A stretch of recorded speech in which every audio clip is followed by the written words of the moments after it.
Hello aspirants, welcome to Exam Works YouTube channel. So இன்றைக்கி நம்ம இந்த வீடியோவில் என்ன பார்க்க போகிறோம்னா, டிஎன்பிஎஸ்சி குரூப் 2 மெயின்ஸ் ஆல்ரெடி நிறைய பேர் ப்ரிப்பேர் ஆகிட்டு இருந்திருப்பீங்க.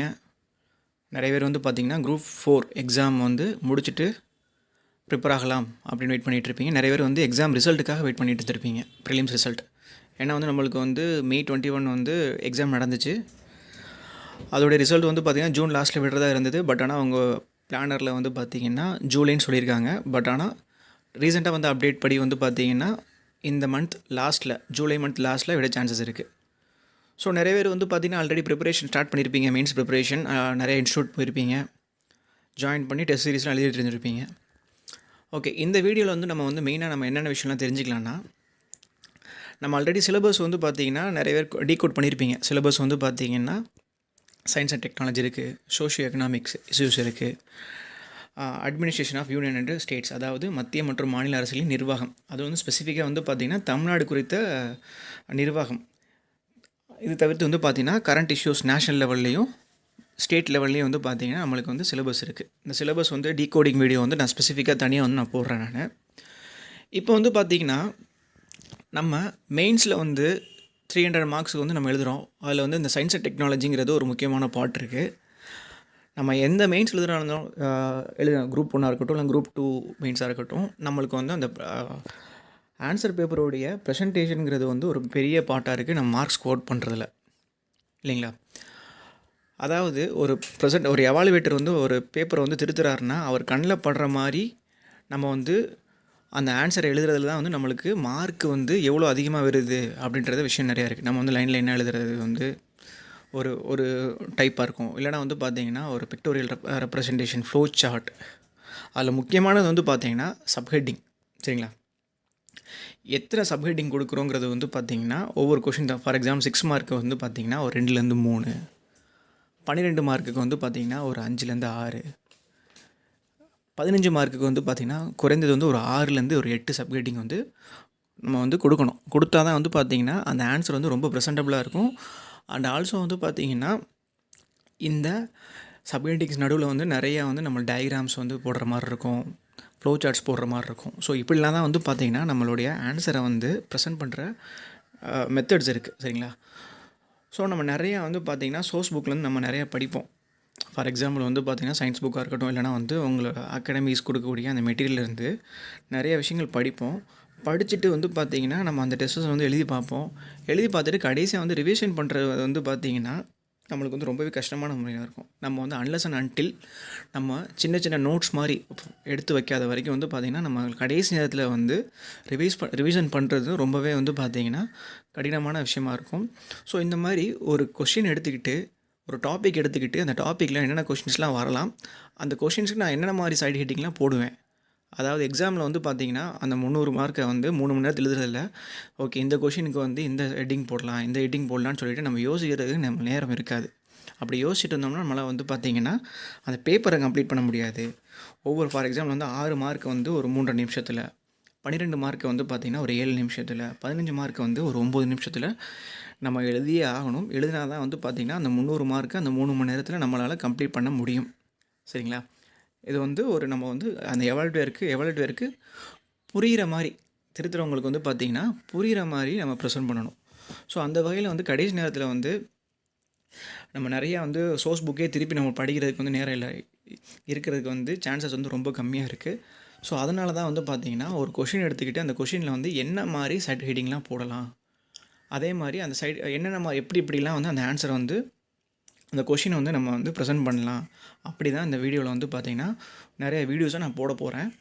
ஸோ அதில் ஃபஸ்ட் வீடியோ பார்த்திங்கன்னா role and impact of science and technology in development of India and Tamil Nadu. அதாவது இந்தியா மற்றும் தமிழ்நாட்டு வளர்ச்சியில் அறிவியல்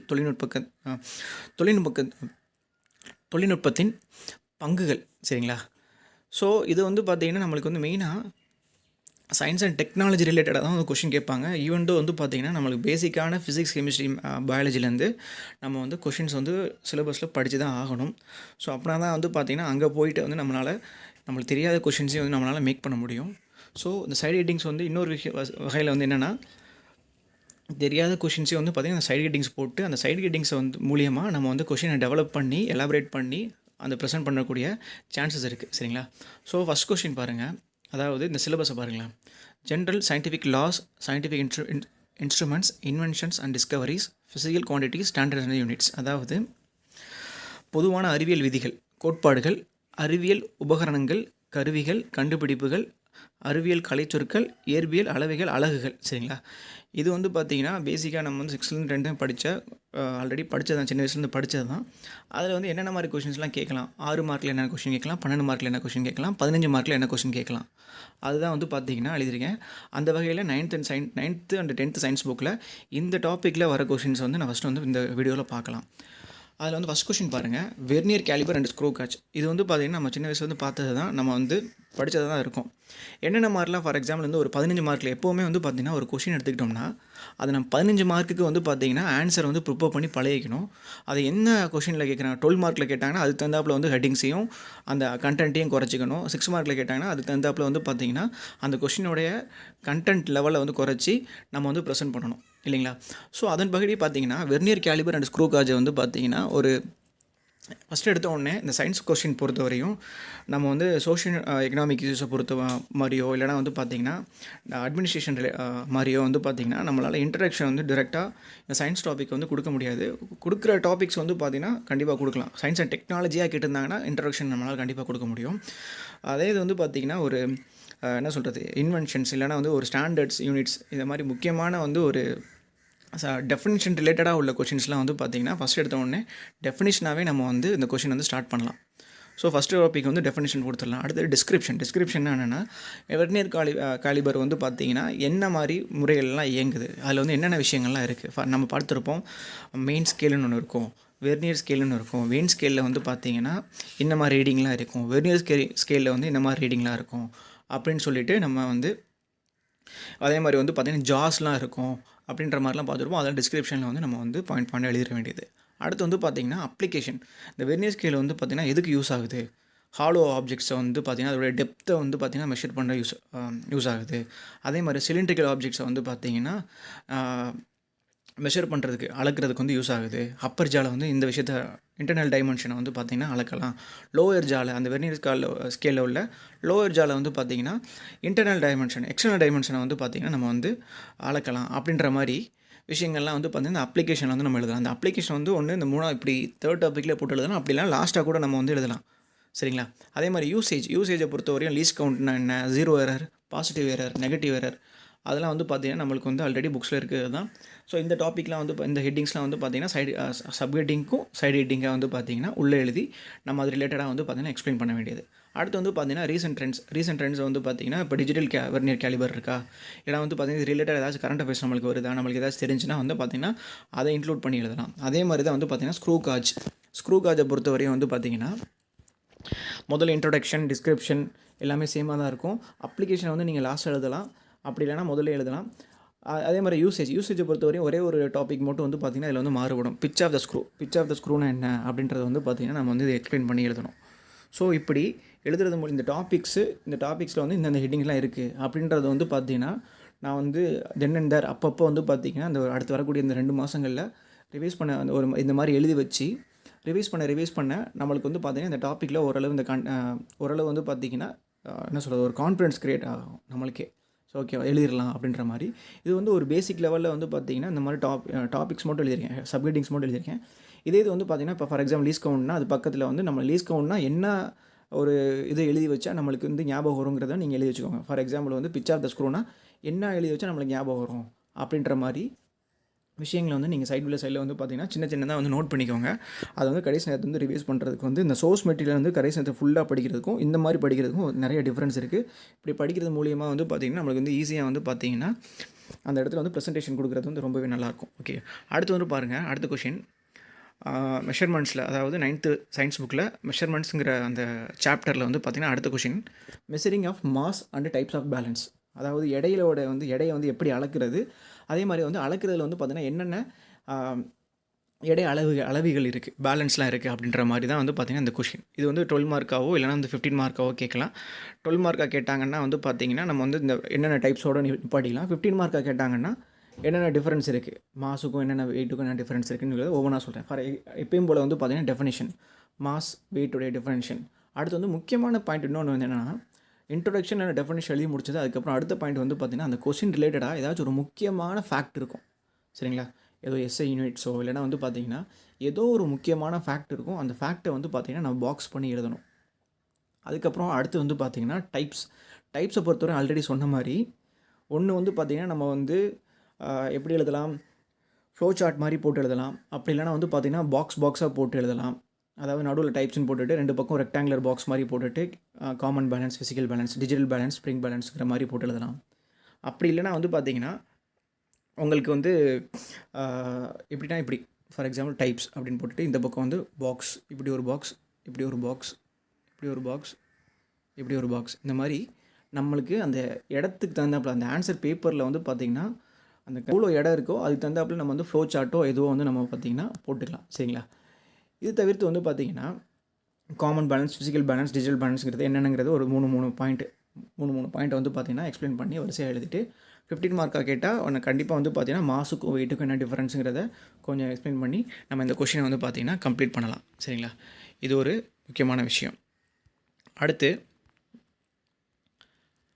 அடுத்த கொஷின் பாருங்கள், மெஷரிங் ஆஃப் லார்ஜ் டிஸ்டன்ஸ். அதாவது வந்து பார்த்திங்கன்னா சின்ன டிஸ்டன்ஸ் வந்து நம்ம அளக்கிறதுல வந்து நம்மளுக்கு தெரியும், மீட்டர், சென்டிமீட்டர், அதெல்லாம் நம்மளுக்கு தெரியும். லார்ஜ் டிஸ்டன்ஸை எப்படி மெஷர் பண்ணுறதுங்கிறத 6 மார்க்காகவோ இல்லைனா 12 மார்க்காகவோ கேட்க சான்சஸ் இருக்குது.